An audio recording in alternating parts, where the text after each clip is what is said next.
Yellow 2-drop aggro is positioning itself to be the most aggressive deck going into the first set of the Battle Spirit Saga TCG. Let's jump into it. Hey everybody, Espira, and today we're going to be covering a deck profile for the 2-drop yellow aggro deck. The deck that I had positioned as probably one of the better decks going into this first meta. Why?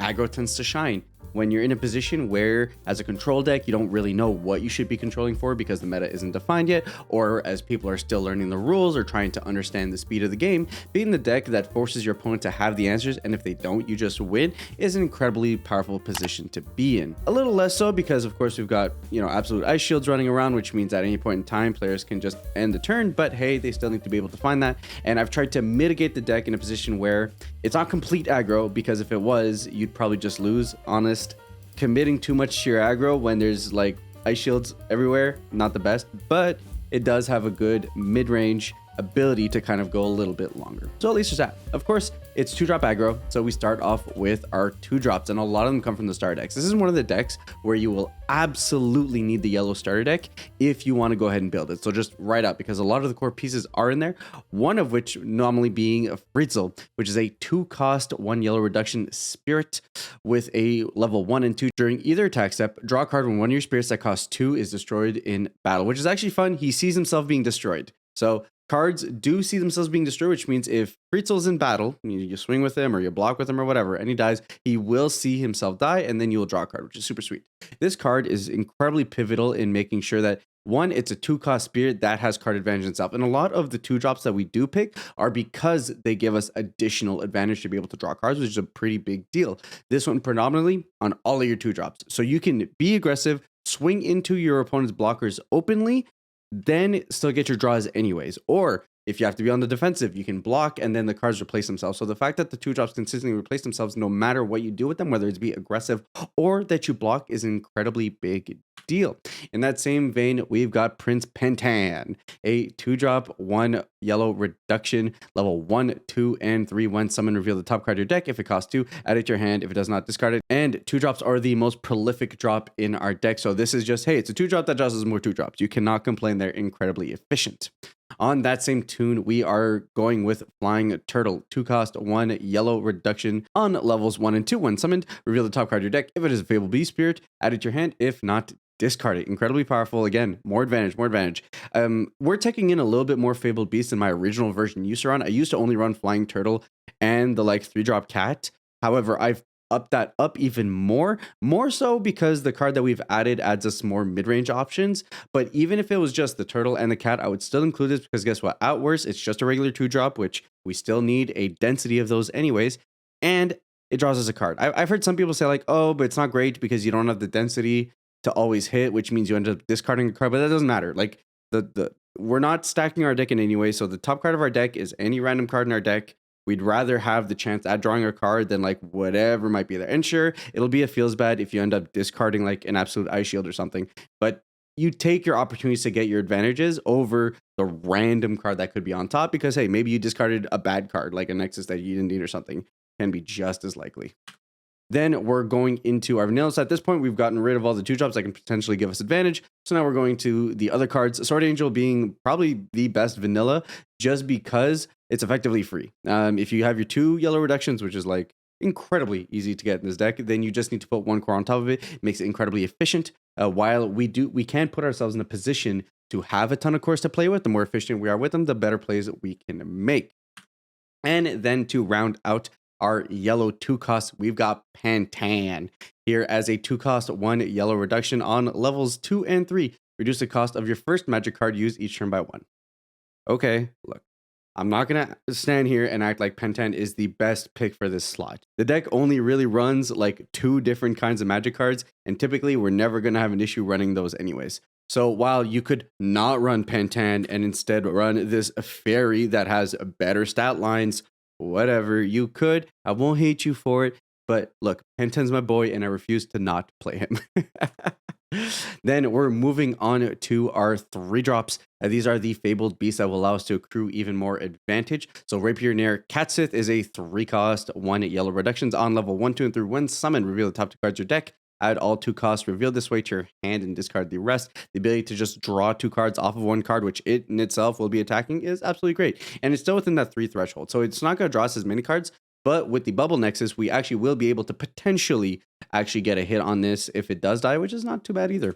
And then here is the Aravada, which is actually the card I included to be able to add more density of Fabled Beast in here. And it has the benefit that when destroyed, you may select a spirit card that costs 2 from your trash and summon it. So there's no timing on it. It's anytime it's destroyed, which is really good. It means if it eats an opponent's removal, if it blocks, if you're attacking and gets blocked, then you're able to play it there. So really good on that front in terms of being able to force your opponent to have to do some weird combat math or add some extra longevity to your defensive plays, which is really, really solid.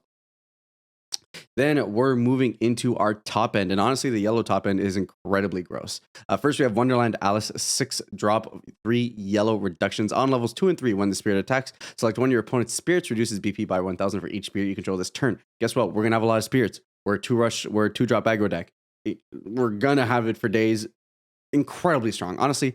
Alice is just such a solid card in this deck, especially. But like I've said it before, any yellow deck should be considering running some copies of Alice, and in this deck, she excels incredibly well. And then on level 3, during either attack step, if you control 3 or more spirits, which almost always will, when the spirit would be destroyed, you may place a core from the void onto it to keep it on the field exhausted instead. Incredibly powerful, super solid. Then we've got Godbiz Behemoth, a 8 cost, 6 yellow reductions, Fabled Beast. With the permanent, when summoning the spirit from your hand, you get to use the reductions of 2 drops in your trash as well as the ones on your board. Now, do note that they still need to be yellow. So while technically, yes, the God Beast looks in your trash and sees the red 2 cost drops if you were playing any, it doesn't reduce by red anyway. So you do need to still be yellow, but effectively this turns them into a 2 cost for a level 1 6k, which is incredibly powerful at that stat line. And then if you get them to level 2 or 3, which only costs 1 more or 2 more cores, when the spirit attacks your spirits that cost 2, which is like almost all of them, cannot be blocked by your opponent's spirits are level 2 or higher, which is great because oftentimes what your opponents are going to do is try and stack up higher levels on their spirits so that they trade up against your attack. So this allows you to be able to go even above that, which is incredibly powerful. From there, we go into our Nexuses, and honestly, Blessed Cathedral is the most insane Nexus. It's just incredibly good for 4 cost to 1 yellow reductions on level 1 and 2 during either attack step. Place a core from your void into your reserve when one of your yellow spirits is destroyed. I have easily rammed like 5, 6, 7 cores on some terms, depending on what I was doing with this card. It's incredibly busted. It stacks on multiples, which is insane. And then because you're ramping, it actually fuels its level 2, which is during either attack step, draw a card when one of your yellow spirits is destroyed. So if I'm going to block, attack, I'm going to be drawing so many cards. And again, stacks, which is incredibly powerful. This card is busted. I used to run it at 2. Now it's just at a 4 of. Like, the difference between having this on board and not having on board is night and day, and is arguably one of the biggest reasons as to why we should be running Nexus removal in our decks. Then we've got a pair of Soap Bubble Lakesides, 4 cost, 2 yellow reductions on levels 1 and 2 during either attack step. Reveal the top card of your deck when one of your spirits that costs 3 fewer is destroyed, which is kind of nice that the 3 or fewer is there, which means we do sometimes get a draw off our 3 drops dying, which we don't mind that bad. If the cost is the same as a destroyed spirit, which is nice because it means it doesn't have to be a spirit card, you can also get a 3 cost Nexus or Magic if those happen to be the case. Add it to your hand, if not, discard it. On level 2 during your attack step, your yellow spirits cannot be blocked by any of your opponent's spirits with when this spirit blocks. So this basically says this is how we beat white. I don't think white's going to be a big contender going into the first meta, but hey, it's an additional option right there. We're more so doing it because it gives us that additional advantage, but it is nice that there is a way for us to basically ignore our opponent's blockers depending on what they are on. Moving from there, we actually have our red text. So yes, this is not a mono yellow list. We're actually splashing in some red, primarily because Flamefish is incredibly strong. It's a 2 cost, 1 red reduction spirit on levels 1, 2, and 3 when destroyed if the spirit has a soul core on it. Select one of your opponent's spirits with 4k or fewer BP and destroy it. So you can effectively 2 for 1 your opponents. When you're going aggro with it, they'll never want to actually trade down to it because you can actually probably, again, 2 for 1 them. It uses your soul cores, which this deck doesn't really utilize like at all. So in general, it's just a great body that forces your opponent to awkward positions. If you need to be defensive, it can kind of sit there. And while not all your procs proc on a red level 2, some of them do. So you're still actually going to get your benefits from like your Fritzels, for example, because hey, your level 2, it doesn't matter about the color. From there, the rest of our red splashes go into Volcanic Canyon.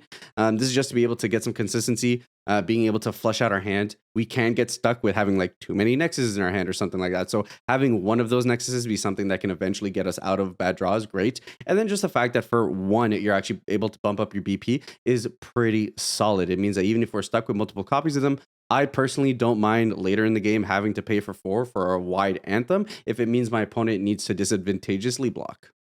And then we round it out with Starblast Draw. We're not maxing it out because honestly we have a ton of draw in this deck, but having some main phase speed draw is just really necessary in terms of being able to make sure we're actually able to see the cards that we need, draw our outs if need be, and just give us some more burst that the deck doesn't have a ton of. Going from there, we're going into the magic cards. So we've got Royal Potion, a 5-cost, 3 yellow reduction, main, and flash. Refresh all your spirits, that cost 2. So this can just win you the game. It can also defend the game and put you in a position to not die. This card does a lot. It's pretty decent. Honestly, it can put you in a position to win. The problem, and I think this is a trap, a lot of people are going to try to play this at like 4 of, and I don't agree with playing this at 4 of. If you play this at 4 of, there are going to be situations in which like you draw into 2 or 3 of them in your hand, and then your hand is effectively unplayable because you're just stuck with a bunch of royal potions and nothing else to do. There are some positions where that'll win, but I think the positions where you have too many of these, like you actually need to have a board to do this, right? So as a standalone card, it's just terrible, especially in a simplified board state. So I think in a position where you can actually utilize this, it's incredibly powerful. Just don't use 4, in my opinion. And then, of course, Absolute Ice Shield. Look, I'm not going to say this every single time. It's Absolute Ice Shield. We run it. We don't run it as a 4 of because we're a more aggro deck. But we do run it as a 3 of because we still want to see it. It's just early. We want to be able to force our opponent to awkward positions. But we also don't want hey, I don't want to lose this turn button. So we run it anyways. And with that said, here is the entirety of the deck list. So looking at the actual numbers, of course, we're maxing out on the majority of our 4-drops. In terms of Nexuses, we got 2 of the bubble. We got 4 cathedrals because, again, that's broken. In terms of our red splashes, we got the 3 flamefish, the 2 volcanic canyons, and the 2 starblast draws because, again, they're just there for added consistency, but they're not absolutely necessary. In terms of our high end, we're on 3 Alices because you don't want to see your turn 1, unfortunately, and 2 god beasts. Again, you don't really want to see them, but our fabled beasts allow us to draw into them potentially. And then we've got the 4 turtles, the 2 potions, and the 4 Ervata. And that is my first iteration of yellow 2 rush aggro. But of course, guys, we're just figuring things out as we're going along. The meta isn't defined, which means there's a lot of opportunities for these decks to change. But this is the base I would start with if you're looking to get on your journey into being an aggro player in the first set of Battlespirit Saga TCG. My build could be wrong, though. Honestly, I've had people come up and tell me they don't like my builds. And if that's the case, then let me know in the comments down below what you would do with the strategy instead. If you like the video, subscribe button was right there to catch more Battlespirit Saga TCG content. And with that said, I'll catch you guys on the next one.